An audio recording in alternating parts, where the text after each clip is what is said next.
evening, everybody! And here is to a spooky What If Roundtable, where the real What If is the friends we slay along the way!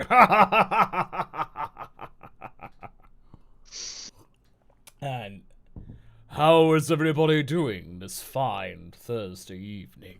Or afternoon, depends on time zones. But you can all expect the very interesting. No, I've suddenly now gone full Beerus right there. I now basically am just sounding Beerus. So okay. No. I'm sorry. I've completely destroyed that gag. Although. Anyway, so joining me tonight is a spooky Sophie B. Greetings, ladies and gentlemen. For tonight, I am going to be your wishmaster. Oh, and then we have a very thoroughly prepared Haverock. Hello, kids! Do you want to tell us some more what-ifs? You see, all these ideas, they float. They all float. Even what if Vegeta was female? Your idea can float as well. It is indeed very spoopy, but you can all expect a very special What If Halloween special coming out tomorrow. And it's very, it was very good to record and have bits of makeup. Philly was able to like do my makeup and stuff. And proper Terrors of the Blackwater Mist. You can find out that story tomorrow. But here tonight is the What If Roundtable, where you guys can help support the channel by donating Super Chat, whatever you can, and get your ideas across. We have our moderators and my lovely assistant standing by as to check all the chats. So even if you are not able to contribute, we do check out the chat all the time. So we do make sure to do that. Do not mess with Red Dragon or he will bite off your head. Yes, don't mess with Red Dragon. He will burn you. He will burn you. But anyway, let's get things rolling with Arthur E. King. April Fool's idea. Saiyans are anthropomorphized vegetables like their names, or get powers based on their names. Same for everyone, Ginyu, garlic, etc. Ah yes, my name is Kakarot with the ability to see in the dark. Because carrots, good eyesight. Whereas I am the almighty vegetable. I can transform into any vegetable good I can choose. It's like... You know that the carrot thing is a lie. The carrot thing is a lie. That was like a propaganda. No. Oh my god. To force Axis troops into eating carrots. Well, one thing was for sure. For any ladies I wish to pleasure, I can certainly turn myself into a very, very handy zucchini. Oh my god. Oh my god. Shame on you. Really? We're shaking the lemon trees already. We're barely a few minutes in, guys. It is a time for many spooky. Did you just step out of the lemon tree? Dance around the lemon tree. Okay, but it that would be a funny April Fool's idea. Like everybody gets changed into their namesakes and stuff like that. But okay. Papa Poda asks, hey, can you help me come up with a name for Goku and Chi-Chi's son in my DBX Undertale What If? Since Goku Dreamer doesn't have a reason to name him Gohan. Well, does Goku Dreamer still not like food? I mean, naming him Gohan could also be a food reference, not just a Grandpa Gohan reference. It could be still something to do with rice. Yeah. Or if you want to go full DBZA meme, you could just call him Nacob, as in like bacon. Change the syllables around. Or call him Bacon. Just call him Bacon. Bacon. Just call him Bacon. Just cut out the middleman. Call him Bacon. And then everyone can say, "What's shaking, Bacon?" Oh God. Alright. By everyone, you mean Saiyans exclusively and all the time. And he can have a super crispy form. And the Goten would be called Aegis. And Podo also adds, since Chi-Chi is a dairy pun and she's from Fire Mountain, I feel like it should be a pun on some kind of hot chocolate, latte, or espresso kind of drink. Well, okay, you can call him latte, you could call him based on macchiato, as in like maki, as in just of macchiato. I'd suggest that personally. R3 King, if Ginyu fused with anyone and the fused person used the body change with a regular unfused being, what would happen when the fusion would end? Ooh, that could be pretty messy. Yeah. I can tell you about that, but I don't think we are in the right age gap to do this. Yeah, as in like that's why I went like, as in like, but I always had this idea of the body change and fusion stuff like that. The fusion would basically break, and very interesting. But okay. Arthur again. What if the Ginyu Force used the 5-way fusion during the Namek Saga? Might that be able to face off against Frieza?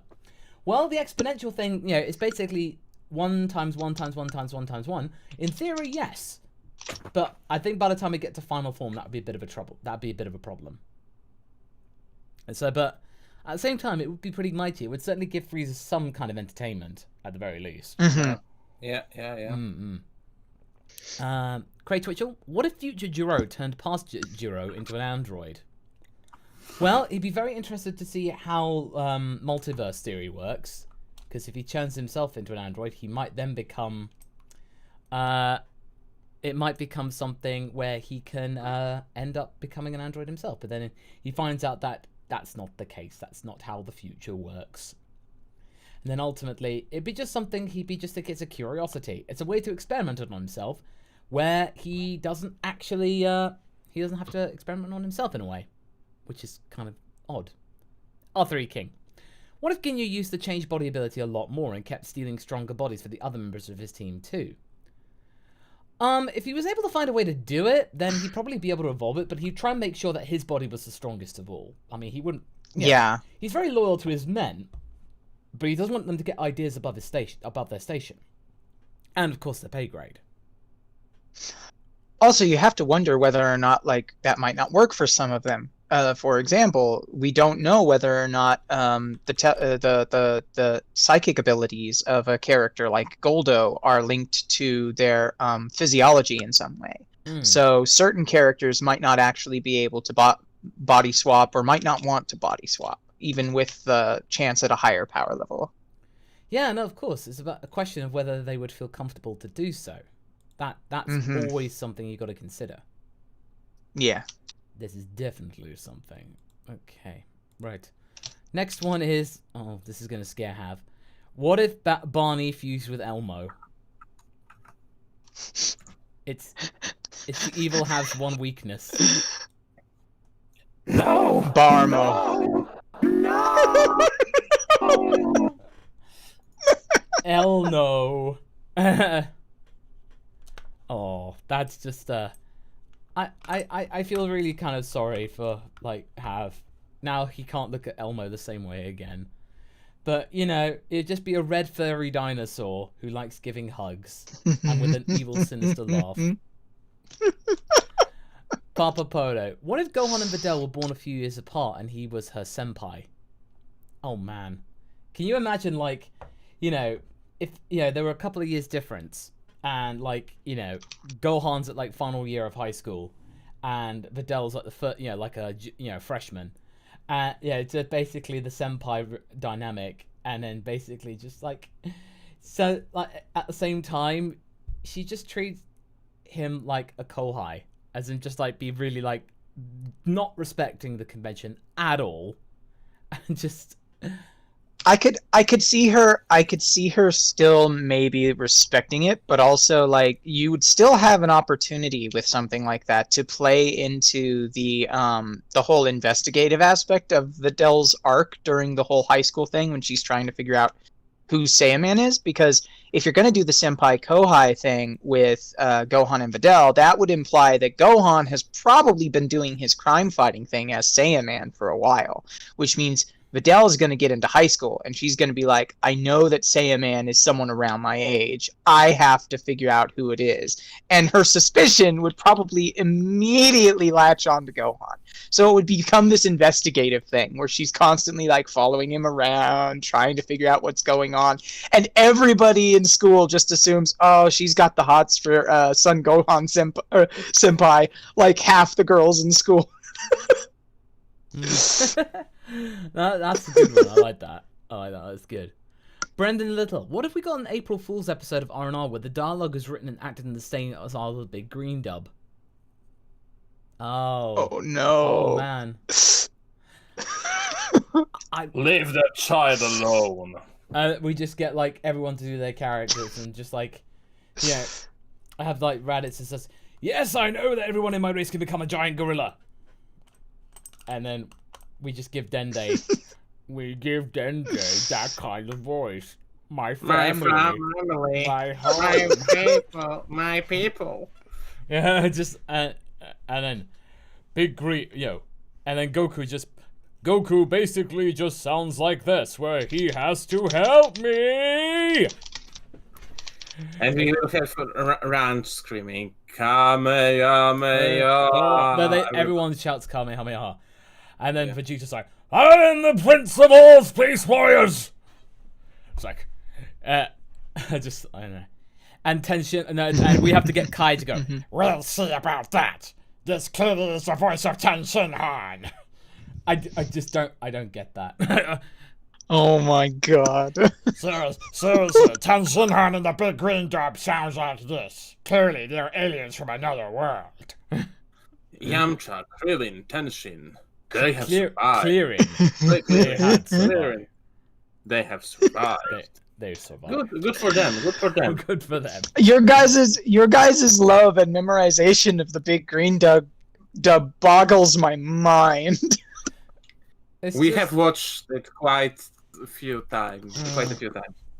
Yeah, I just love the fact that it's mostly the same old guy, and to voice Vegeta, and just like, I am the prince of all space warriors.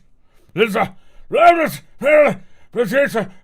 just sounds like a very, he sounds like Gandalf whenever he's very perturbed.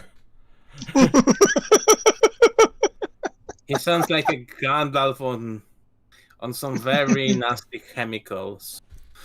And it's like, you there, Gohan. What did you find? I found the dragon radar, a clock, Vegeta. Good. You'll need it. Okay. Papa Poto. What if Roshi was replaced by zombie ninja David Bowie? Oh, well, I can't tell you because I'm not David Bowie. Oh, the classic ninja bridge. But, yeah, it would certainly be like Roshi, hey, Ziggy Stardust teaching Goku. That would be a sight to see. I'd pay to see that. And especially zombie time. Wait. Is David Bowie the legendary superstar man? Yes. Oh my gosh. Yeah. I always thought that he was the Coplin King. Oh. Alright. Craig Twitchell. What if Elmo Binks initiated the no laughter plan? Oh, no. Elmo Binks. Zero laughter plan. Oh, well, the no laughter plan. Well, hey, has a better sense of humor. Probably be better than what the Zero Mortal plan turned out to be. Oh. Oh. Alright. Savage. Benjamin 2000. Crossover what if the main humans exalted as Solars and formed a circle. Yamcha, Dawn, Krillin, Zenith, Tien, Night, Bulma, Twilight, and launch Eclipse. I imagine probably... Well, it'd be nice for them to actually get some recognition for once. Really. I imagine probably it would just be something kind of different. And hey, they can actually work at something and become Super Sentai. And hey, ultimately, there is an addition of launch. I will take that. Certainly. APC218. What if we took away all of Goku's powers from Super Saiyan down to even a simple Ki Blast, and only until he proves he can be responsible with each one will he get them all back? Right? Right? Yeah. I mean, We want that. I imagine probably just God Ki. I think if he got rid of all of them, that would end up biting Whis on the bum a little bit more than he would like. But at the very least, he couldn't access God Ki. Like, Super Saiyan 3 is pretty much the highest he could get. So, I feel like if he had that, that would be enough to get the point across to Goku. I think at the very least. Possibly, yeah. Yeah, at the very least, yeah. The Rookie Critic. What effects do you use for Kit and King Cold Voice? Oh, for those ones, I just used a pitch drop by about like 10%. I mean, I don't need to bring it down too much. It's just enough to get the effect that they're big guys and stuff like that. So, Yeah. a little bit of a pitch down by about like 8 to 10%. That's how I do. Benjamin again. What if the Buu saga was delayed by a year or so, letting Gohan go through high school more naturally, and maybe training Irasa and Sharpner alongside Videl? Well, I don't think Arasa would be really much interested in doing martial arts. Sharpner probably would be like the kind of guy who's like, you know, disses Gohan all the time, finds out how strong he is, then ultimately becomes his biggest champion. Like, whoa, Gohan, you're like a Flash Thompson almost from Spider-Man.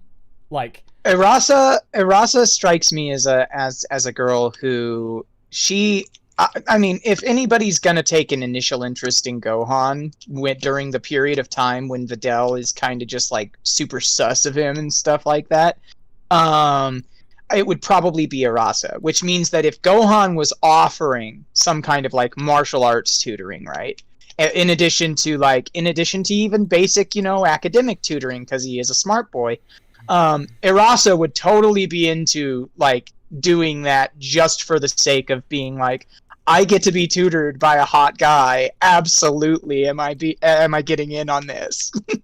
fair point, actually. As in, like, she'd be just like completely besotted by him, like, as in just like. And of course, she'd always look for an opportunity to like turn the tutoring session into something more inappropriate. But Gohan's just too good a boy. He just wouldn't realize what was going on. It's like the whole, I hear that there are no lifeguards at your beach. It's not a beach, it's a bathtub. It's just that. Benjamin again. Cursed, what if Oolong trained like Goku? Okay, well actually there are 3 of these. What if Oolong trained like Goku? Well, for starters, he'd be able to actually be the legendary Super Swine. And also, he would also be able to transform and not like break out of it after 9 minutes. Yeah. Then there'd be, what if I took a shot for the word train during a what if? You'd be very, very comatose after a train like Goku thing. And what if Bulma had a Planeswalker Spark Ignite on Namek? Planeswalker Spark Ignite. They said. They said to ignore it before. They said to ignore that one, I think. Oh, okay. Oh, okay. All right. Fair enough. Go, B. But again, like if we want to answer it quickly, it depends if we are speaking about Magic the Gathering Planeswalker or Torment Planeswalker. I mean Planescape Planeswalker. So you know. I'm not familiar with the Planescape Planeswalker. I'm only a little familiar with the Magic the Gathering Planeswalker. Start with the Magic one. I will tell about the Planescape. So I think we'll be okay. Magic the Gathering. So Benjamin wants your answer. Okay, so as far as the Magic the Gathering stuff goes, I mean, if she got a Planeswalker Spark and stuff like that, that would imply that she would wind up walking the planes, as in she'd wind up in all of these different alternate universes and times and alternate planes, right? I'm only very, very, very limited in my knowledge of that, because I haven't played Magic the Gathering since Mirrodin, and even then I wasn't super invested in the lore side of things. Wow. So seriously, this is the same moment I stopped playing. What a coincidence. Yeah. Oh man. But I guess it would, at that point, like, it would probably change the entire focus of the show and change the entire focus of the story, because if any character, let alone someone like Bulma or something like that, had that planeswalker spark happen, it would suddenly thrust the entirety of that plane of existence and the other planes of existence into becoming connected. So you probably wind up with a scenario where you have like characters like Nico Bolas and Frieza joining forces, and and Goku fighting people alongside other heroes from the Magic the Gathering universe. It would be a crazy pants crossover. And that's about all I could say about it. It's just a crazy pants. It just reminds me. It just reminds me of the time when we're about to go crazy, go nuts. Okay. Gobi asks April Fool, what if, post DBZ end, Stitch crashed on Palzu and was befriended by Pan and dragged into space on hijacked craft, having misadventures while on the run. Also, it's Pan and Stitch. So it's not Pan and Stitch. So basically, yeah. Just like, you know, just Pan eventually turns Super Saiyan. That's how. Just like Stitch just thinks that she's a light bulb. It's like, no, my hair just does that. No, you're light bulb. It's stuff like that. Oh my god. For some reason, I imagine Stitch with Vegeta's hairstyle. Oh yeah, no, he just copy it. He would just copy it. It's like, why is that pink little thing copying my hair? That just reminds me of the it just reminds me of the piece of fan art or whatever that was Bulma wishing for an angel, the sweetest angel that you can send, and it's Vegeta crash landing on Earth. Oh, that's funny. That is funny. Craig Twitchell, what if Darth Elmo Binks was a Dragon Ball villain? Oh. Elmo combined with Jar Jar. And was the Darth. No. I would imagine just like evil darkness laughter, and basically the power of laughter. Goku gets extremely confused, doesn't know what to do, and then ultimately dies. Because I can't fight. It's too meta. Stupid. Coming from me, that's saying something. The rookie critic. What if the Frieza family worked together to rule the galaxy? Or if something caused them to work together? Referring to Cold, Frieza, and Cooler. Well, if they were... They kind of do. They kind of do. I mean, Cold and Frieza sort of work together. But if Cooler was like some kind of like envoy that goes out to the outer reaches of the galaxy to kind of keep things in check. Like he's the guy on doing the rounds, as it were. So, yeah. Basically, you know, he gets to see how people do. He gets patrol duty because Cold doesn't trust him. Yeah, he gets patrol duty. I'd say that. I'd say that's perfectly fair. Either that, or because since Frieza was given control of the army, he just felt like being an ass to his brother. Yeah, I can imagine. I can sort of see that actually. Okay, Gobi. What if Goku exhibited bizarre and irrational contempt towards Gure that he didn't know how to explain or justify because of her name being a play on grapes? Oh, Tarble's wife. Oh my gosh. And it's just like, you know, he has a metaphysical dichotomy. It's like, but your name's derived from grapes, but you don't look like a grape. Do you taste like a grape? I don't know. This is just really confusing. He has a mental breakdown. As it just because doesn't look like a grape. The name sounds like a grape. He doesn't know what to do. So, hey, you with your head. It's so round and like. You have no grape-like. It's like you have no defining features whatsoever. It creeps me out. Oh my god. Oh, the rookie critic. What if Grandpa Gohan wished for eternal youth? Well, if he did, it'd be very out of character for him to do so. Because he doesn't seem like the kind of person who would really benefit from that kind of stuff. Yeah, just like... Oh, Gobi said like he imagined Goku being hostile, but not knowing exactly why. Just like, that would be funny. Especially in the DBA canon. But if he did, then I guess ultimately he wouldn't really be doing much in terms of contributions and stuff. Like, he'd mainly just be there as like a soundboard. Like, giving the main characters advice, almost. I imagine that'd be the case or something. Sean Dever, thank you very much for your contribution, dude. And Gobi again. What if Mr. Game & Watch was the Omni King? That'd be really funny. Because basically, like Moscow, he communicates in a series of beeps. Seriously, every time Moscow just was like, and it's really funny. It's just really funny to hear it. It sounded like a balloon. It sounded like a balloon being stretched. But either way, if Game & Watch, it'd be just a case of like you just hear these beep beep beep beeps and stuff like that, and then the Grand Priest going, "Ah yes, I see, quite excellent, sire." And just he's this very erudite guy. No one understands him except the Grand Priest. Like nobody else does, not even his guards. Let the tournament begin, mortals. Our Omni King is here to watch the game. And it's it's the bell. Watch. Oh my gosh. Bell starts it. Watch the game. It's hard to do a question like that when you don't have a soundboard with all of Mr. Game & Watch's various sound effects. Yep. I know, right? No, that kind of makes it a bit tricky, but we can make it work.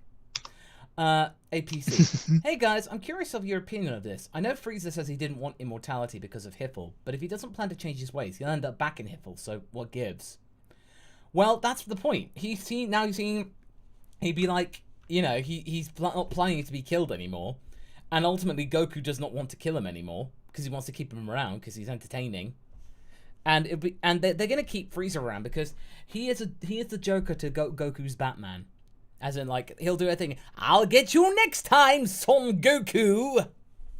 Well, and you also got to remember that it's not just about Hiffle. That's not the only reason that he doesn't choose to get immortality. It's also because over the course of his enmity with Goku, he's learned the value of having a challenging fight, and with an invulnerable body, it removes all of that challenge, which basically means that, like, despite all of his efforts, despite his hatred, a little bit of Saiyan mentality has rubbed off on Frieza. Yes. Ironic. Very ironic indeed. Yes. Ironic. He tried to save himself from the Saiyans, but the Saiyans get into his head. Yeah. Benjamin, the actual Planeswalker Bulma what if? What if Bulma's Planeswalker spark ignited during Dragon Ball and the mending happened during the Namek saga? This is the one we are meant to ignore, Benjamin. Oh, we were meant to ignore that. Oh, okay. Yeah, I think the second one. Yeah. Okay, fair enough. Gobi. Answer in chat if you are mistaken. Then we'll answer that after Gobi's stream. Okay. Gobi, what if for an arc, Gohan had to rescue a multitude of abducted parents or children from aliens during the 7-year period, or in the place of the Garnet Jr. saga? We are very mistaken. We are very mistaken, by the way. So yeah, so we will. We'll do that next. Yeah. Okay. Yeah. Basically, it'd be a case of like a multitude of abducted parents. Basically, it'd be a nice little adventure going through space, having all that kind of stuff, and then doing kind of like some kind of grounded level with people, as in like having just like saving the masses instead of just like destroying their places and then not fighting in wastelands and stuff. Like Gohan actually being a superhero. That'd be kind of cool. It'd be a nice little connection to the Cell games as well. Like people sort of recognize the kid that kind of saved loads of kids a while back. Anyway, let's get back to Benjamin. So his one was, what if Bulma's Planeswalker spark ignited during Dragon Ball and the mending happened during the Namek saga?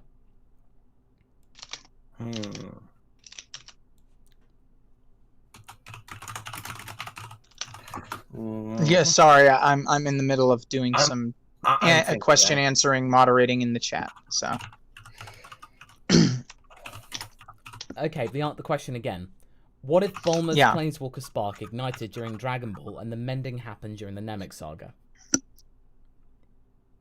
Oh boy, that's some of the newer lore I like. Yeah, I'm not as well versed. Yeah, and I have I don't play Magic the Gathering at all. Can you copy paste that into the text chat so that I could read it over? Yeah, we'll read it over. We'll do some quick research and answer it. Okay, we'll come back to that, Benjamin, for you. Yeah. Okay, John Coleman. What if Naruto was part of Dragon Ball? Well, the Rasengan would be a very, very complicated Kamehameha. Goku would just say, Aw, that's cute. That's a cute thing. You need 2 people to do it. That's nice. That's cute. as in, like, you know, I think Goku would at least teach him how to do it by himself from the start, like the Rasengan.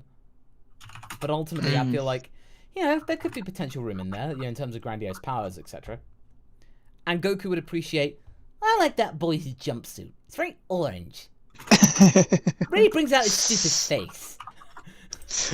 If Naruto and related characters and like affiliated organizations were combined with Dragon Ball, though, I really feel like they would have only been major forces during the OG Dragon Ball era, because even with all of the craziness that happens, like once you get into the really later portions of Part 2, which was dumb, the whole Shippuden stuff really went downhill, in my personal opinion. But even when you get to the really, really crazy stuff, barring somebody who has a dojutsu, you know, an eye technique, you really don't have enough people or power potential there, with power potential there, I mean, to match planet busters like the Saiyans or their various different late stage enemies, you know. So that's what I would say. okay, that's fair enough. Papa Poda, what if the R&R characters met the rower? Well, he would certainly just be, again, the rower, because that's all his job is. He's basically only in it for 15 seconds. Leave him alone. But basically, he'd just be there, I imagine, probably like in a gondola in West City. I imagine they just tip him well, at the very least. Gobi, what if Goku was a twin conjoined at the tail? I mean, to be honest, it'd be one of those things, it wouldn't really necessarily be that traumatic, because it's just one of those things where, I don't know, it's something like, it'd be an interesting experience, but I imagine probably with how easy you can take a Saiyan tail off, it probably wouldn't be that traumatic. Because, you know, Piccolo can literally just go, just pop the tail off, which is interesting. Whereas Kami said they had to cut it off. But hey, it's Piccolo. There's something always confusing about that. Kirby163, what if Jiro turned Raditz into an android? Well, it would certainly bring Raditz back into the fore, and it'd be a very nice twist just seeing Raditz back. Say, I'm back, brother! As in, I'm back and I mean business. So, I imagine it's something along those lines. It'd be a nice little twist. Yeah. The Rookie Critic. I love these writing challenges. Keep it up, guys. We shall continue. Well, thank you. Well, thank you. We shall intend to do our very best. Okay, and I think our cutoff point's going to be in about 5 minutes' time, everybody, just so you know. We'll have the cutoff point in about 5 minutes or so. Okay. Alright, Super Sport. What if Vegeta was female, but she falls for Krillin the same time 18 does? Are they poly, or is it a love triangle? Oh my god. Oh, wow, okay. Oh, okay. When I initially jokingly suggested a Krillin Vegeta pairing, I did not account for Android 18 being thrown into the mix. So now I am just like, That is a little bit of a twist, I will say that, yeah. It's just about the lemon. Yeah. I think Yo, go ahead. No, I'm saying this time not from me. Yeah, I was gonna say, I think that's the sort of scenario best suited for lemons. Yes, I think it would be interesting though, because you could make it something like that, and of course it's not very Bechdel test friendly a scenario, but with a scenario like that, it would at least play into their characterization as being these sort of like really bitter rival slash enemies, you know, because of the events of the Android saga. No, absolutely. No, I think that would definitely much be the case. Okay, Viper Phoenix. What if Vegeta got addicted to Korean-style soap operas? Vegeta, you'll never understand the complexity of their love, Kakarot. We've literally aliens that are living on another planet after beating our effeminate lizard overlord. Yeah, but you don't understand the angst between two teenagers in love, Kakarot. Sounds like you're watching this Bob and Margaret Korean version a little too much. I care for their feelings, Kakarot. But a low-class Saiyan like you would never understand something like that. Apparently you've never even kissed your wife before. So Oh God, don't bring that up again, Mas. Hey, well, Super did it. I mean, somebody did a pretty cute comic about that, but yeah. Yeah, it's cute and all, but yeah, just saying.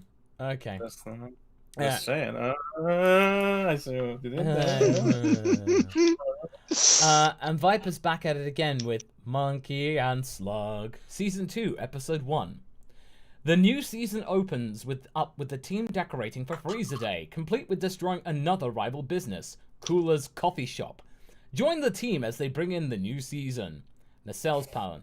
To show the power of Flex Tape, I sawed the spaceship in half. Ooh, power? Is it strong? Goku versus Flex Tape. And then Oh my gosh. Flex Tape punches Goku. That's a lot of damage. Flex Tape. Oh gosh. Super sports now. What if Bulma and Yamcha worked it out?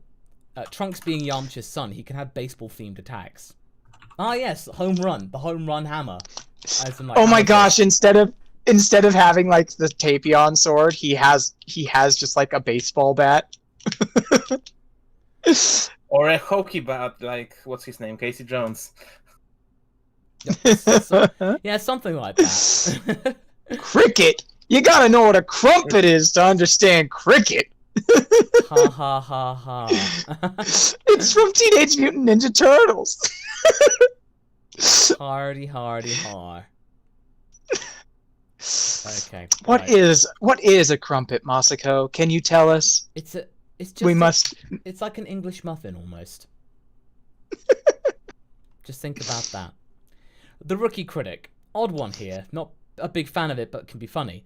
Based on Hollywood trends, what if they gender swapped the main cast? Bulma, Nappa, Yamcha, Ox King, etc. Well, to be fair, based on the fact that Dragon Ball is very, very heterosexual in terms of its relationships and stuff like that, nothing would really change, to be honest.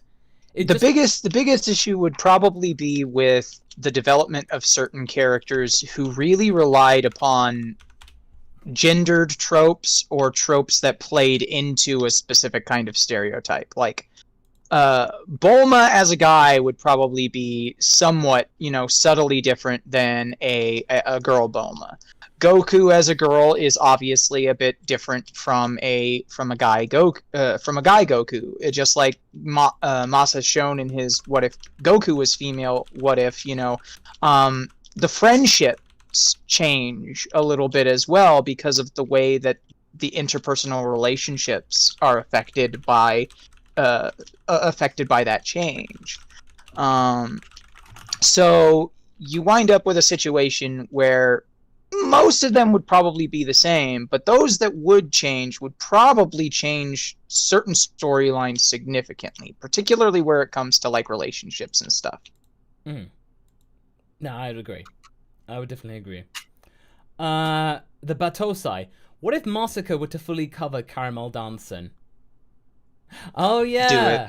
Do it. Oh, to be honest, that was fun to do. That was definitely fun to do. And seriously, when I was recording that line, because everyone was freaking, Masako's a furry? Like, well, no.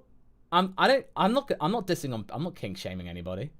But basically it was just like I decided because I know Kaiser wrote that. So I decided to actually up it even further. I went like, Oh, whoa. Notices your bulging bag of candy wandy. and Kaiser was just like,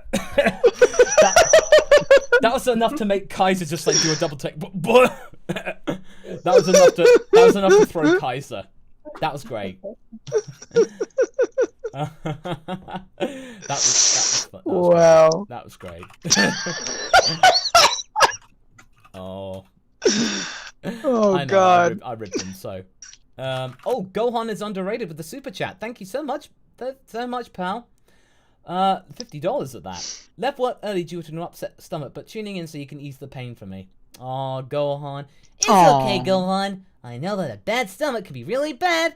You can power it with a... You know what's good for a bad stomach? Horse. Eat that horse, Gohan. Oh my gosh. Okay, the what if is... He's lying. Don't eat the horse. And don't go for those silly conferences. But their what if was, what if Goku was more serious and Vegeta was carefree? Basically, their attitudes swapped. You'd almost sort of get what you have in Dragon Ball Sai almost, but I imagine probably almost. But I mean, with Whis, it would sort of be like the opposites in terms of what, you know, Vegeta is too chill and Goku is too stern and focused and stuff like that. But I imagine probably it'd just be a case of like Goku would basically just be like he is in the dub back in the day. And Vegeta would just be kind of this aloof, weary prince who's just like wanting to try and find something in his life. A bit aimless almost, you could say. It's interesting. That is a bit of an interesting dynamic, just on account of the fact that, like, when you do get certain what-ifs that swap them, Vegeta and Goku usually still have their canon personalities, or a subtle in-character difference. Like, in Dragon Ball Sai, Vegeta still has his personality as, you know, Prince of all Saiyans, but Goku, because he didn't get his head injury, is a bit more like, you know, he's more brutal and stuff like that than canon Goku. When you actually do a full-on personality swap, it's a bit more interesting because you would see how somebody with that sort of Goku-esque carefree, happy attitude would react to being nobility, you know, a prince in exile, last of the royal family, that sort of thing. It probably doesn't weigh on them quite as much, but at times it might, and you'd get a little bit of a different reaction than, you know, Vegeta's constant "I am the Prince of all Saiyans" sort of situation. It would certainly make things a bit less like formulaic in that regard. All right, everybody. I'd like to say now the super chats are now closed. Thank you very much for your contributions, everybody. We shall now get through the rest of the list. Any super chats you do now are basically out of kind almost. But anyway, let's carry on with Gobi. What if Moro had been a wry old you? Maybe impact how she handles fights and how she psychologically toys with Goku. Oh, that could be good. Like this old you, basically. Yeah, female main villain of Dragon Ball, very cool. Also with magic. Yeah. Also Ram. Oh no. You. Sheep derived. Yeah. Honestly, that would be really fun. As in, like, yeah, proper an old witch almost. Yeah. Like having a witch. And Gobi should be coy. She'd be very toying with Goku, just like, oh, don't mind me, Son Goku. I know I can read you like a book. And just like still Scottish accent. Don't forget about Scottish accent. It's still a thing. Oh, aye, Son Goku. I can read you like a book. I know exactly how to get to you. That's cool. I know how to exactly get down to your innermost thoughts and tear them apart. Scottish granny, yes. How's about a game of caber toss? Alright, Benjamin. Also, Masako, I tweeted a few weeks ago directly to you an 11-tweet thread about a Dr. Giro what if. Do you have any thoughts on it? Thank you. Sorry about that, Benjamin. A few weeks back, I was like dealing with the aftermath of my dad's funeral and stuff like that. We're dealing with his estate, so I might not have seen it. If you can basically find those tweets and copy paste them into an email, send them to the mailbag email, I should be able to read that properly. So sorry about that, Ben. Kirby, what if Piccolo looked and acted his actual age? Oh man, like Oh boy.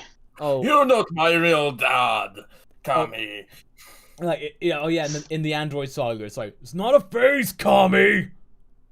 Oh god. And- That would change up the dynamic with him and Gohan so much though when he kidnaps Gohan to train him, because it's like, okay, that's a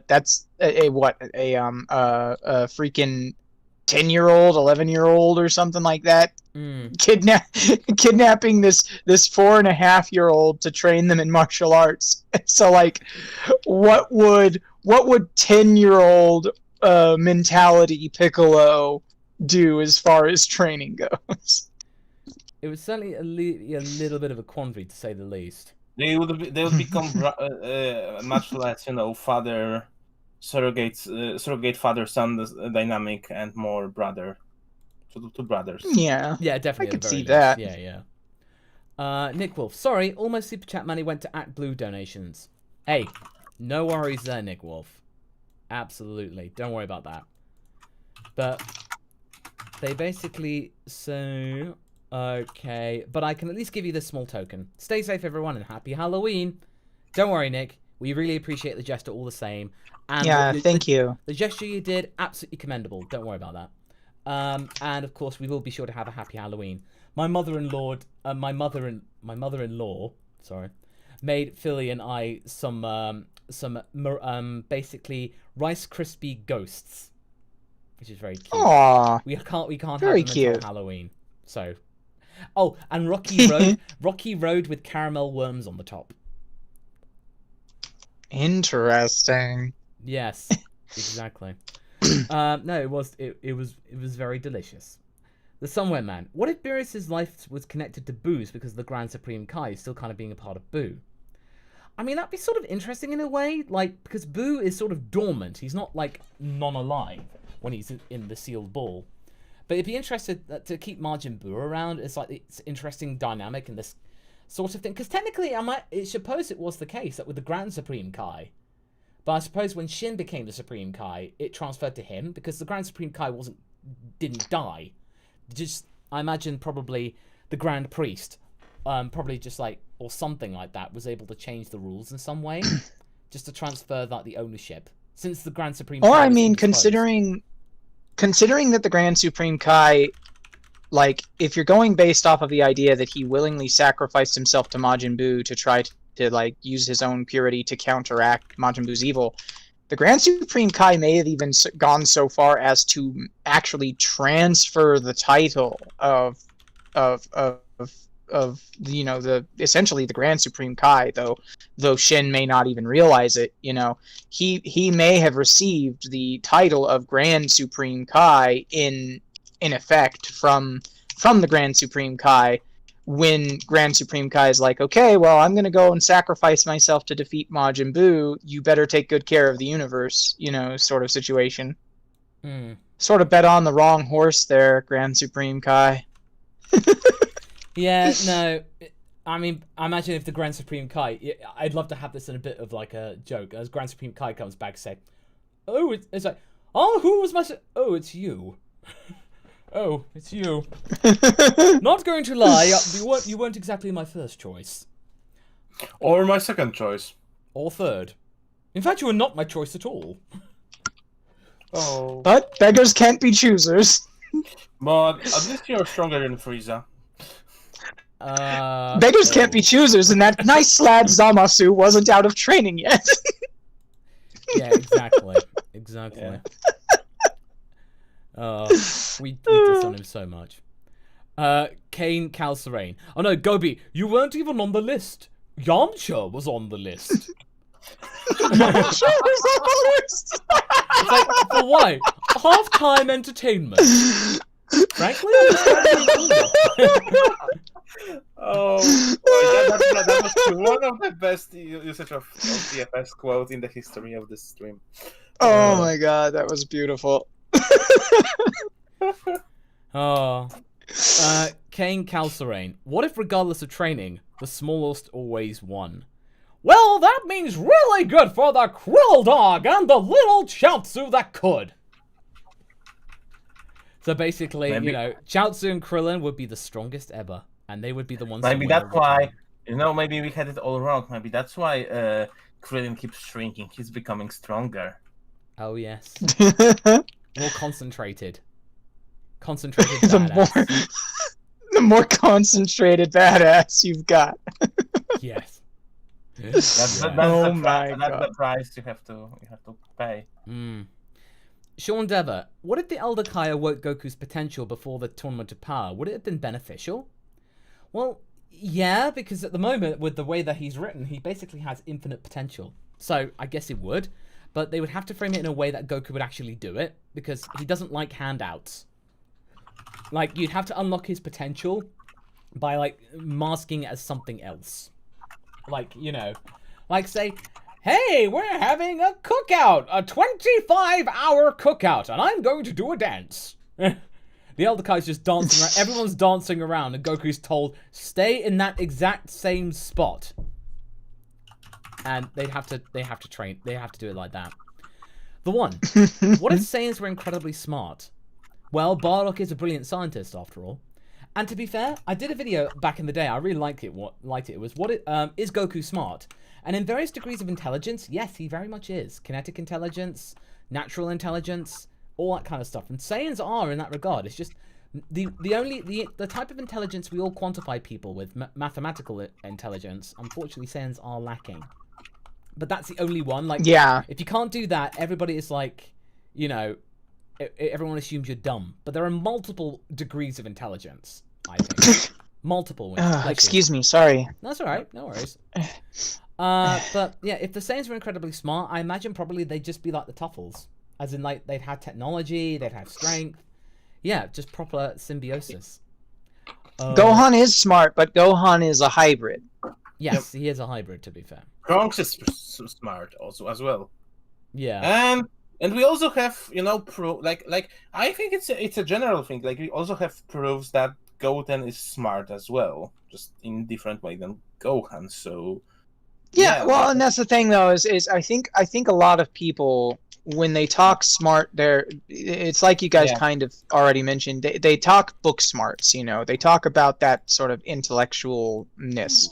And it's like, yeah, characters like Goku and stuff like that, they have a certain degree of genius in different areas, but honestly, that sort of genius is only applicable in a very limited number of circumstances, which is ultimately why I think characters like Goku have such a hard time keeping themselves from getting, like, you know, getting bored with ordinary everyday life.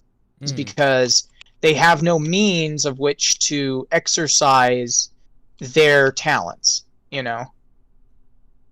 Yeah, no, absolutely. No, I would totally agree with that. Okay, next one is George J. What if an upgraded cyborg tower replaced 19 at the start of the Android saga? Right? That'd be really cool.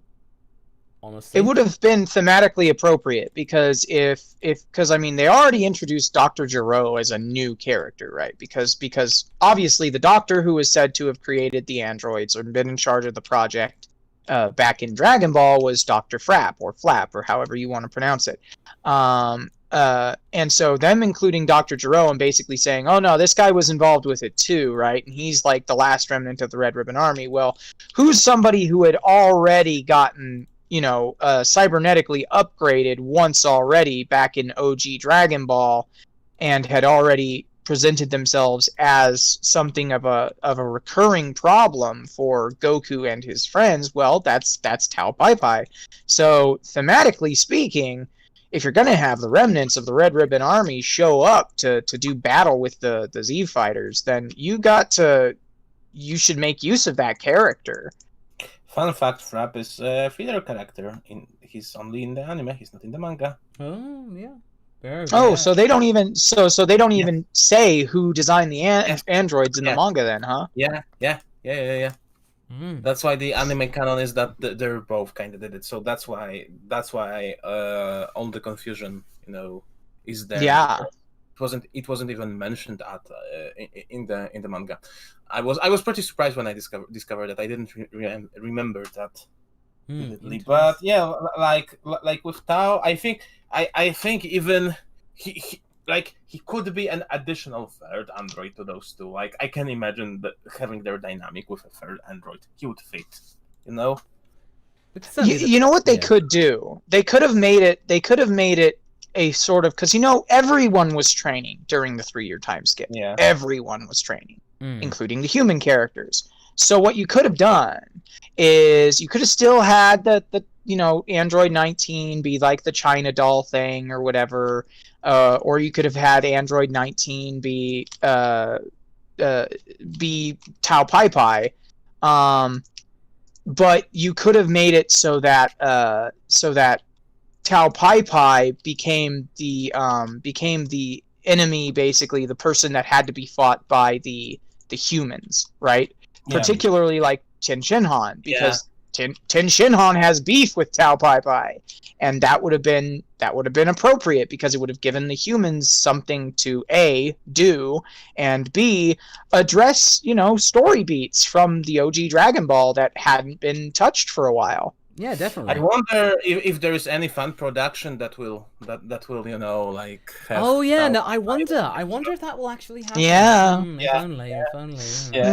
If also, yeah, I know that 19 is probably the least liked android, but I just love myself so.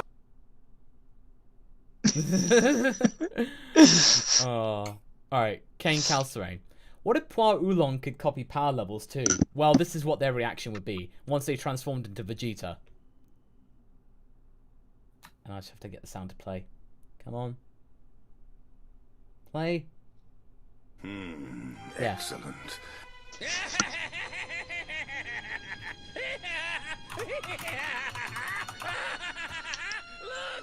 It's the big green. Excellent. Excellent. It's certainly that. It would be really cool if they transformed into Yamcha and I don't feel much different. It's like, in fact, I feel That would weaker. be so cruel. Yeah, that would be cruel. Arkamaru. Masako, I saw the recent R&R episode and it left me wondering if at any point of the story, will you consider giving the humans potential unleashed or Kaioken or God Key to give them a leg up? Well, that's not really our focus for R&R. It's mainly just to give them actual character development in themselves. It's more slice of life than anything, really. Yeah. No, absolutely. Yeah, that's exactly what we were trying to go for there. We're kind of like more on the humanistic side almost. Xenorex, thank you very much for your contribution. And Kane's back at it again. Is there any way I could get you to critique a DBOC design and concept I have? It's alright if you don't do that, just asking. I do plan to do another looking at DBOC video in the future. So I will put out a call out to people if they'd like to get it in the near future. So do keep yourself posted, Kane, and you can get it. I was wondering what happened to that. Yeah, no, I did one round, but I'll probably do another swathe of them, I think. The Somewhere Man. What if that corrupted Zamasu cloud fought Gygus?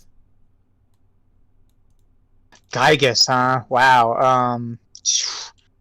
Well, I mean, Gygus is quite. It depends. Like, are you talking Gygus as in Gygus from Earthbound, or are you talking about what he was before he became Gygus, which was Gieg, which is basically Mewtwo. He was basically an alien Mewtwo before. Well, I mean, the people who designed Mewtwo designed Gieg, so But if you're talking from just like a psychic battle, right? Like the psychic powers versus each other, you might actually have a battle there. But if you're talking Gygus specifically, Earthbound Gygus is more or less undefeatable. Like, the only reason they managed to defeat him in Earthbound is because of the power of what is essentially a spirit bomb when you get right down to it. Everybody on the planet starts to pray and basically send their energy, to to Paula and the group, and it leads to Gygus ultimately being destroyed by the power of friendship, essentially, and good deeds. But apart from that, like, he is an entity of pure evil energy. He has no real consciousness anymore. He has no real agency. Himself. Yeah, he lost himself at this point. Like, it's more of an element than a creature at this point. Yes. Yes. Billy Thriller, what if Cell knew Kaioken and defeated Gohan with it? Well, I'd have to play the sound, because we haven't actually played the sound once today. So basically, Cell would destroy everybody, and he would just go off and roam the stars to try and find a new target. Because Kaioken would be, that'd be something else. Gobi, what if because of Potara overuse, Vegeta became a separate entity from Goku and Vegeta, and also became a threat to them? Oh, like self-preservation almost. Like, almost in a way that the consciousness of Vegeta would be able to override the time limit, the 1 hour time limit, and basically becomes permanent. But it would certainly be a quandary, certainly for the partners of Goku and Vegeta, as is so often the case with many fanfics and the like. But ultimately, potentially kind of a nice little twist, the kind of corruption from within. Kane Kalsarang, Game of Thrones, but it's set on planet Vegeta. Ooh, that'd be good. Oh boy, I kind of have a concept for something similar to that. In the what if that I came up with, which was basically an alternate universe, a version, if you will, of the possible Saiyan history from the perspective of a Bardock who actually is a scientist in the Saiyan hierarchy, and it was going to be a very, very intense sort of pseudo-political drama combined with the obvious Dragon Ball elements and stuff like that. I've just never gotten around to actually fully writing it out and like doing a video on it. But yeah, it could easily be something that we could potentially do, because that would be a lot of feudal sides and stuff like that. Yeah. Gobi, what if Black was voiced by Cam Clark? Well, Cam Clark. So you'd have a British accent throughout, potentially. Liquid Snake. I was going to say you'd basically have Liquid Goku. Liquid Goku, but a British accent throughout the entire time and being all the more convincing. But can you hear Liquid Snake? Do you think this form is not beautiful, Snake Goku? Did you like my sunglasses, Trunks? Yeah, exactly. There'd be so much more ham. It'd be so much more fun. You'd have a fun time with Cam Clark voicing Goku Black. It would definitely be an experience. It definitely would be. APC, what if the real reason Porunga disappeared was because the animator fell over due to a heart attack? Ah, yes. Holy The animator suffered a fatal heart attack.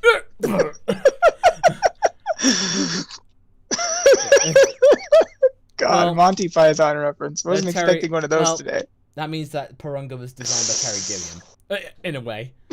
But yeah, that could be a good explanation. Certainly better than what we actually got.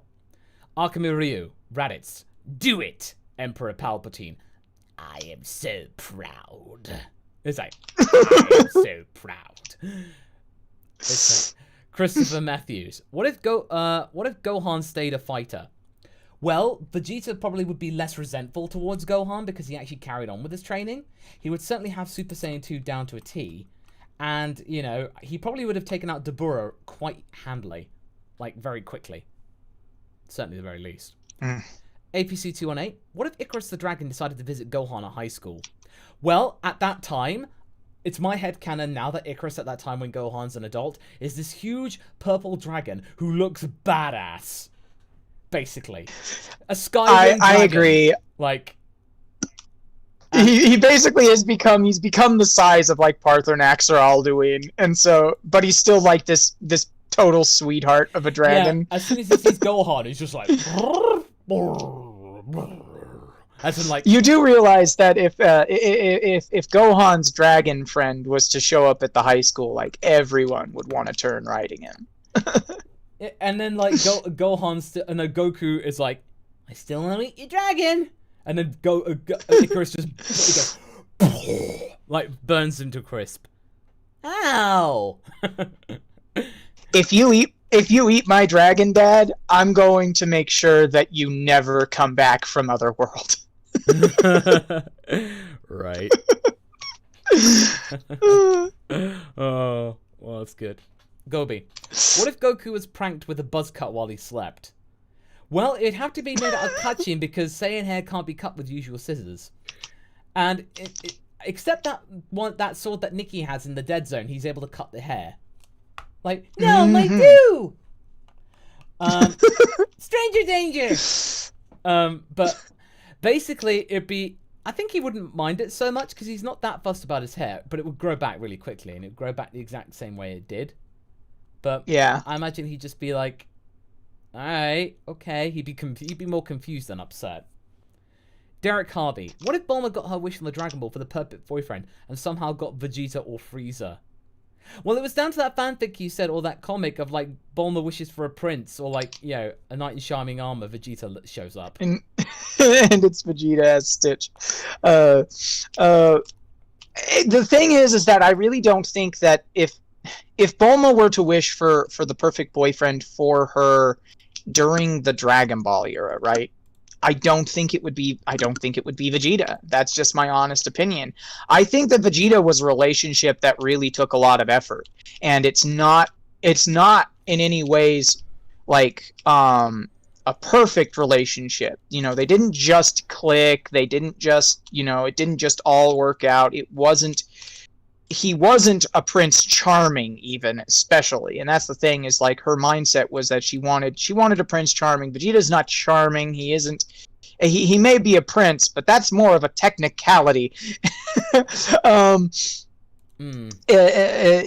Bulma is not in the headspace in OG Dragon Ball where Vegeta would be her perfect prince, like not by far, especially considering how badly he treats people in the era before he has all of his character development. You know, he doesn't start to become a new. He doesn't start to become a better person until the events of the Namek saga, and even then, it takes a while. You know, it takes him having to basically spill his emotions out to Goku as he lies there dying, in order to get him to finally make steps towards being a better person. And so I just don't think that the whole Bulma wishes for her perfect boyfriend and Vegeta gets brought there by Shinron. I really don't think that's the case. And in all honesty, I think that Yamcha was probably the perfect boyfriend for her during that time because he was utterly devoted.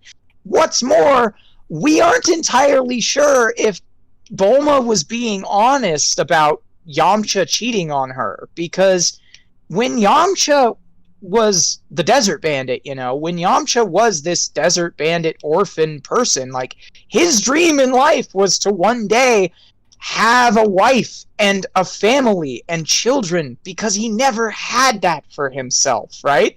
So why does he cheat? Why does he decide to just randomly cheat on Bulma in the time skip between Dragon Ball and Dragon Ball Z? It never made sense to me. And honestly, I think that if Bulma wished for her perfect, you know, boyfriend or whatever in OG Dragon Ball, she'd have still gotten Yamcha.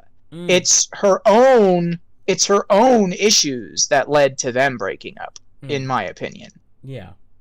Diaper Wolf, what if Master Roshi hadn't directly fought Goku to teach him humility and let Goku learn on his own? Fighting Goku as Jackie Chun didn't teach Goku that there are other things affected when fighting. Well, I suppose really, I do like his whole idea about there will be always someone stronger than you. But it kind of now it's starting to get a little bit flawed now, because it's basically Goku now manufacturing stronger people than him. As in, like, just trying to force fate's hand almost. So, kind of like doing it in that way. So it's a little bit flawed. So, but I feel like it was just something to get Goku on side. Really, it was a very simplistic message. But after that, Roshi's lesson sort of stopped. Really, that was kind of it. And then Roshi became like a side character. But if he hadn't fought Goku, he would have gotten someone to do it. Like, he would have gotten somebody that he knew who was really strong. Like... Well, and there was still potential, you know, there was still potential that somebody from... He could have convinced the Ox King to do it. He might have convinced the Ox King. We all know how powerful Ox was back then. I mean, sheesh. No, he could have easily done it, as in, like, you know, and then it's like, hey, Goku! It's like, Master Roshi, basically. Shut up. It's like, oh, sorry. I just decided to come down for no reason. Ox King could use Chi-Chi as an excuse, basically saying that oh no, Sophie died. Oh, you're back. Are you back? Hello? Sorry about that. Had a disconnect. Can you hear me? Yeah, we can hear you. Okay, sorry about that. Ox King could use his daughter as an excuse, since he would know by this point that Chi-Chi wants to marry Goku. Then he would probably be like, I gotta make sure that you're gonna be a good match for my daughter. And Goku would just be like, match? What? Because he still doesn't know what marriage is. Yeah. Gobi, he had to go and walk the doggo, so he'll be back hopefully by the time we finish the stream. But if not, we shall certainly send him good wishes. But let's carry on. Arkami Ryu, hey Masako, going off DB Norse, what if Videl was a descendant of Valkyries? Or will you ever plan on doing a what if about Videl regardless? Yes, indeed. I do want to do a what if with Sophie and Hav's help about what if Videl trained, and you can expect that before Christmas. Yes. Who knows? It might be the Christmas miracle. The Christmas miracle. Maybe. Might be. Maybe. Yeah. So, something along those lines. Kane Calcerain. DBZ, but the big villains always win, and they become the new main character until the next villain takes them out. Maybe some character arcs with them. Oh, like Dragon Ball is Dead Man's Boots, almost. So you kind of get all these different stories with all of these side characters that are all the same, but the main character is different, and their interactions are all like various and stuff like that. That could be fun. Huh. Yeah, that's a pretty interesting and unique what if right there. No, definitely.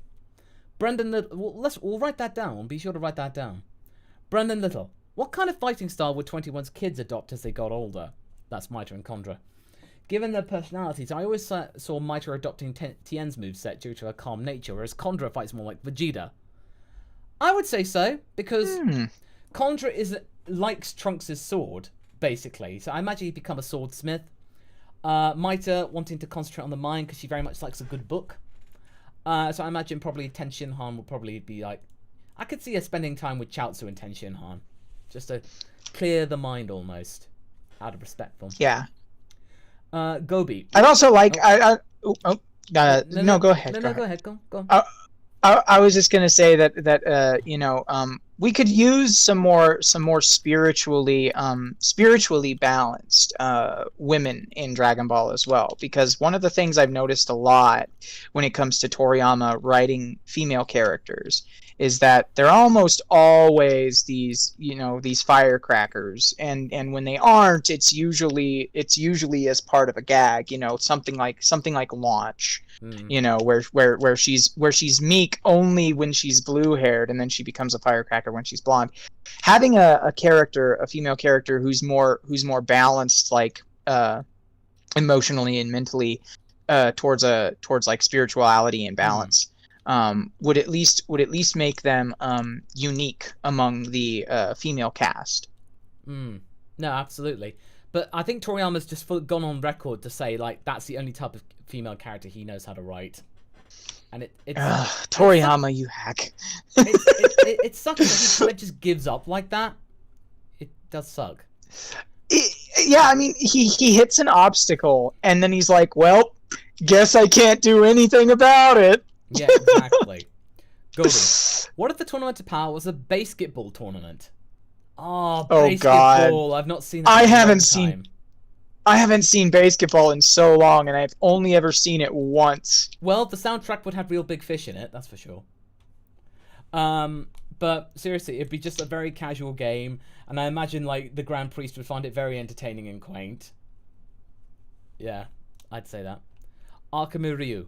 What if Cooler was good, which would explain why he's the outcast in his family? He goes against what they're mostly known for and had a rebellion group trying to free the planets under his family. Well, yeah, that's what I kind of think out almost. As in, like, you know, I feel like that might be the case. Like, Cooler is the one that was very too, like, straight-laced, and I think that's why King Cold exiled him. Basically... He was too moderate. He was too understanding. He had too much potential to be good in him, and so Cold's like, nope, I want the evil heir. Yeah, like King Cooler was lawful evil, and King Cold was like, well, I don't want that. I'm already that. It's like, you're too much like me. I don't like it. Some of those things. Christopher Matthews. What if Beerus came during the Boo arc? If Beerus came up during the Boo arc, he'd have just battered around Boo like a rag doll. And then just like was like, all right, who's the Super Saiyan God? Nobody would know what he is, and Beerus either go away, or as I played the sound, he would just blow up the planet. That's what he'd do. He'd just blow up the planet because he got woken up too early, and he would have beaten Boo up around like a rag doll. Molly Shadows.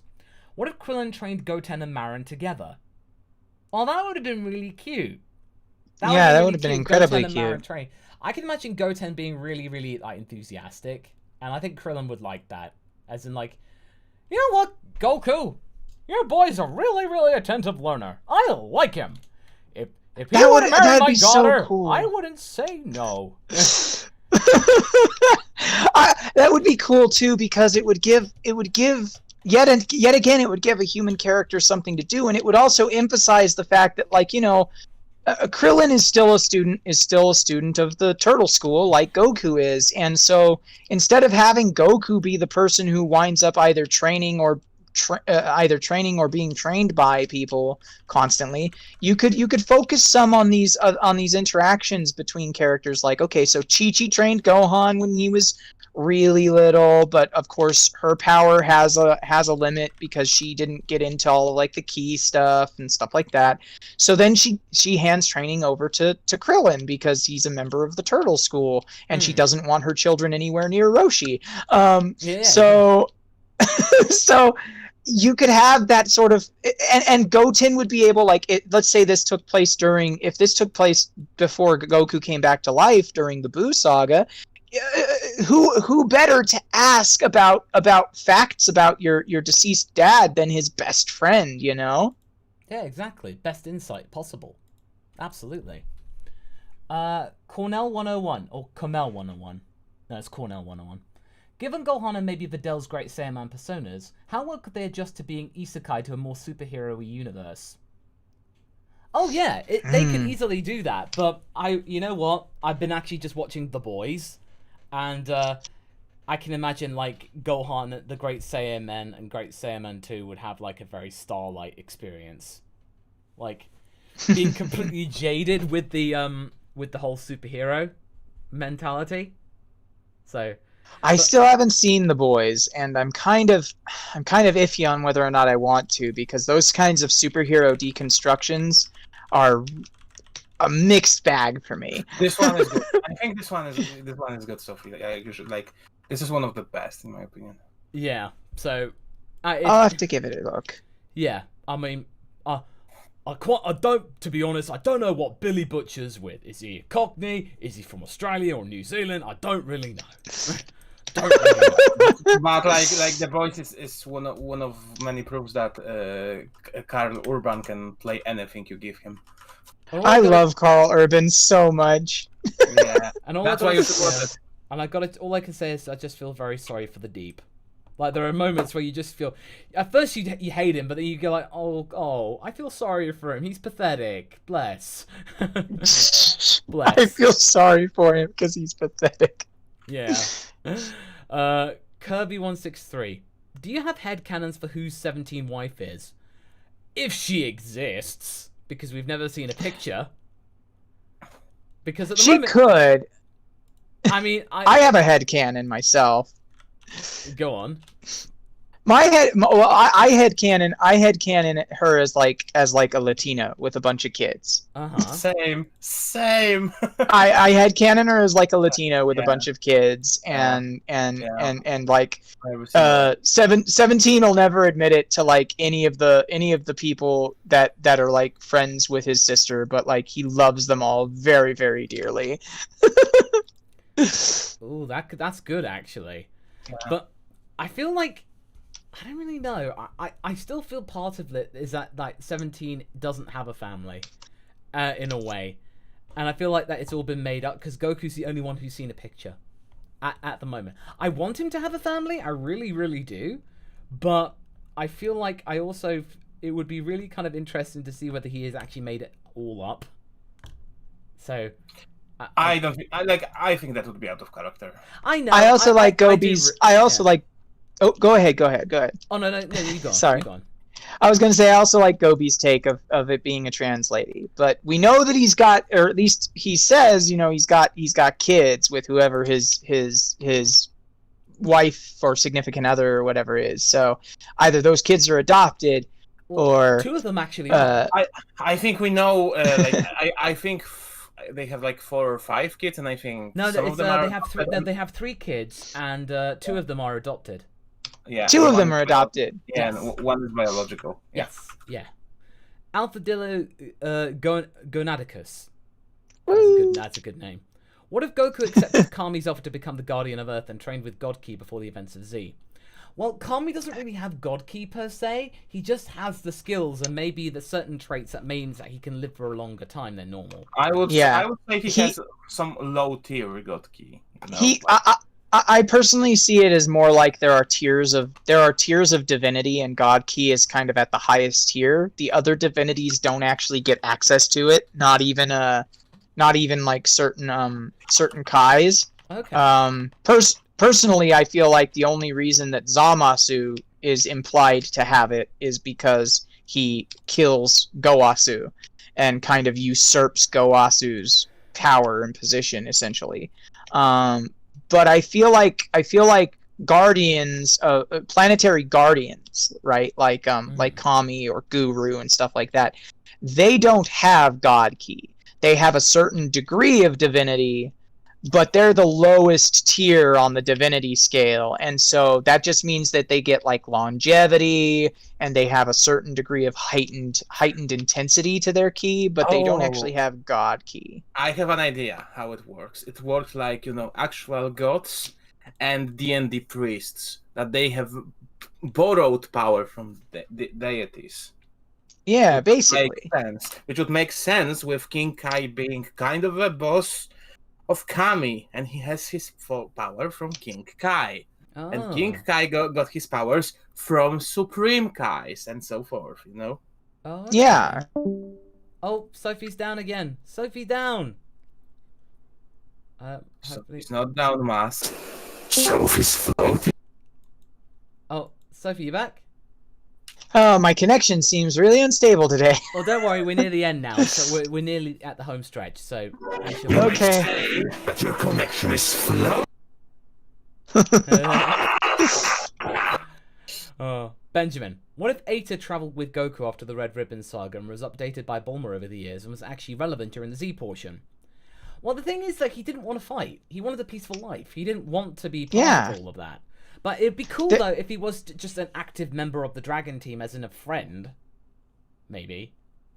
Even if he just kept contact, you know, there could have been some story beat that he could have addressed during the Android saga, with pertaining to like, understanding how he was made, which helps them to understand further like how the other androids and cyborgs and stuff like that are created. Like, for example, the whole thing with like the kill switch and them reverse engineering the kill switch from Jiro's blueprints. I feel like the kill switch explosive detonator probably wouldn't have just been lying around in the blueprints. So like you could wind up utilizing a character like Ader for something like that, right? Like have him explain that like over the years between his correspondence with Bulma and just kind of exploring for himself the ins and outs of what he is, living in peace all this time, that like he came to realize that all of the androids that had been built by the Red Ribbon Army had failsafe devices built into them. And then he could tell Bulma like there's a high chance that these androids also have that, and if you and it's possible that they're still using the same technology for it across all the generations, so we might be able to create something if you reverse engineer the signal to my bomb, you know, or something like that. Yeah, listen, like, I'm sorry, but like like when the way you phrase it, like I imagined Aether being like, Goku, I thought about it for a long, but I cannot fight with you. But we can be friends, right? And like, it's basically Aether's friend zoning Goku. Aether friend zoned him. Goku wanted another strong guy to train and fight with, and Aether friend zoned him. Ooh. Yeah. Ooh. Ouch. Yeah. That's all I gotta say about that. Arkamaru, what if Goku and Vegeta got tired of Bulma and Chi-Chi complaining about them being Saiyans and they wished their wives to become Saiyans to teach them a lesson, but it backfires on them? Yeah, they'd be even more forceful! That's the thing, they'd be even more like that and more aggressive. So that's the thing. You know, that's how it would go, basically. You know? That's how it would go. It just means that they'd be more Saiyan-like, they'd have Saiyan babies and all that stuff. So, all the long short of it is, it'd be a funny little antic, really, but at least Bulma and Chi-Chi would understand what it's like to be a Saiyan. And I can imagine, like, Bulma would actually kind of like it. Like, you know, the power, the aggression and all that. I think she'd find that kind of a thrill. Chi-Chi would be just like, no, I'm a delinquent! And stuff like that, because...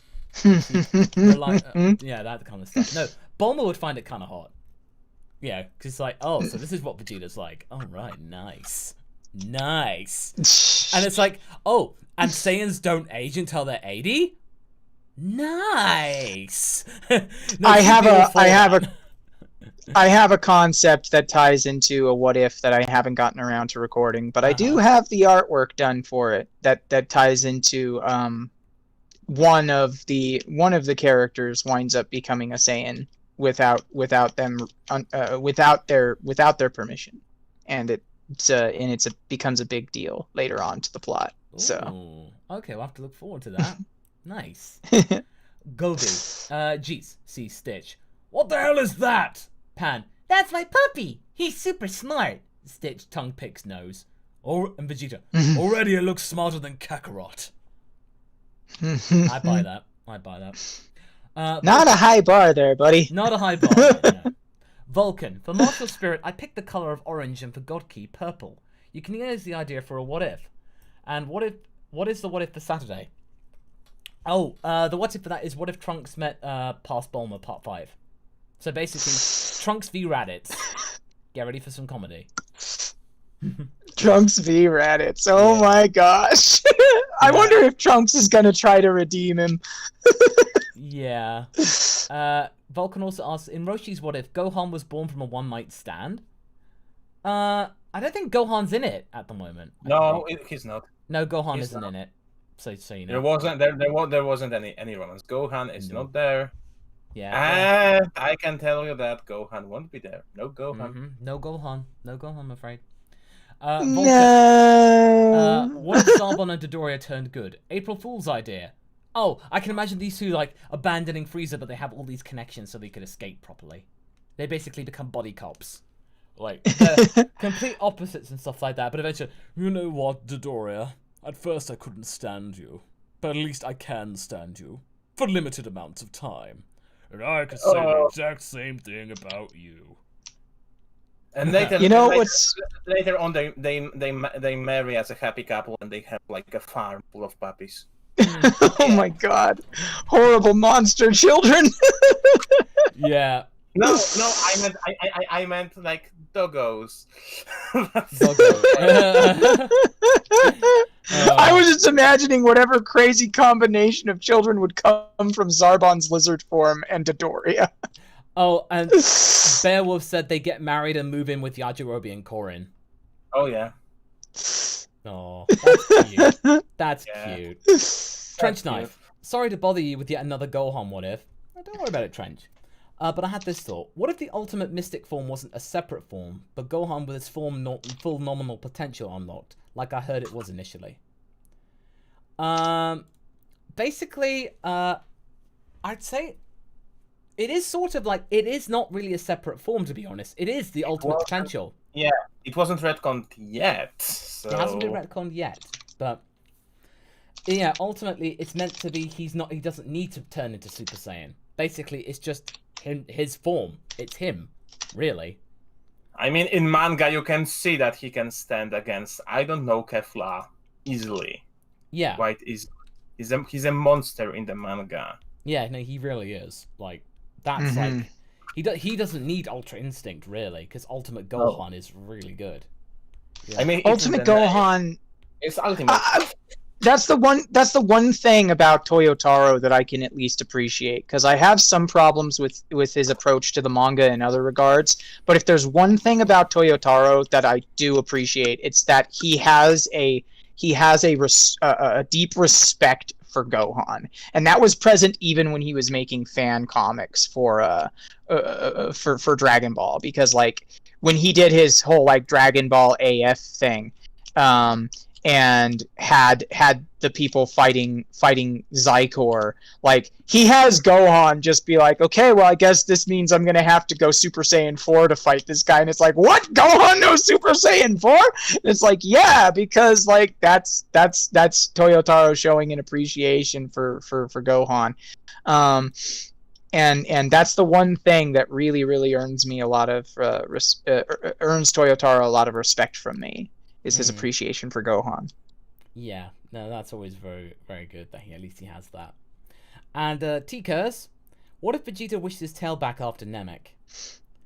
Well, I imagine he would have it for a while, but then once he discovers Super Saiyan, he probably would just like not bother with it anymore. Like he would just like, because he found something even greater than the giant monkey form. I suppose really he'd just keep it mainly for decoration. I think it crossed his mind, but like I think part of Vegeta realized that at a certain level of power, the tails have become more of a nuisance. Yeah, that's exactly it. Because they kind of keep it wrapped around the midriffs, and when Super Saiyan is a thing, yeah, the power benefit is not exactly really helpful at all. I actually had a theory a long time ago that the Saiyan tail is actually it's basically a vestige of old while it may still have like a superficial use, it's a vestige of old Saiyan heritage and genetics, and it actually hinders, in my opinion, the Super Saiyan transformation process. And my original theory was that you would have to have lost your tail at least once in order for your body to adapt to experiencing life without it before you could ever achieve Super Saiyan. And I've kind of changed up my opinion on that, mostly just because of how much I love the Super Saiyan Raditz and Ranch in Dragon Ball R&R, and they have tails. But But it was always kind of my opinion for a long time that like in order to reach Super Saiyan properly, you have to not have a tail or have at some point in life lost the tail. I think that would make sense, I think.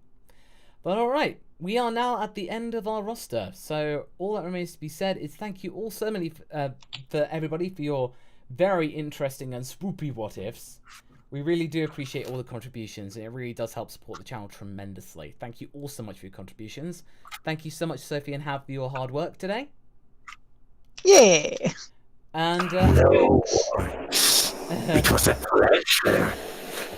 yeah, and and all that remains to be said is look forward to the Halloween special coming out tomorrow.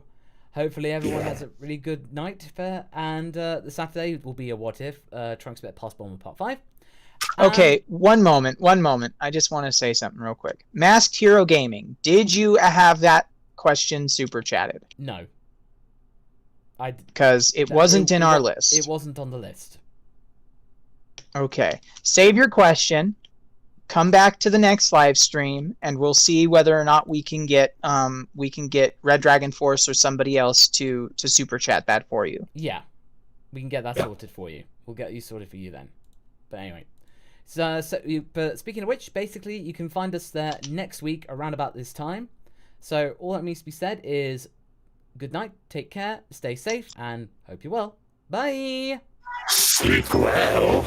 Good night.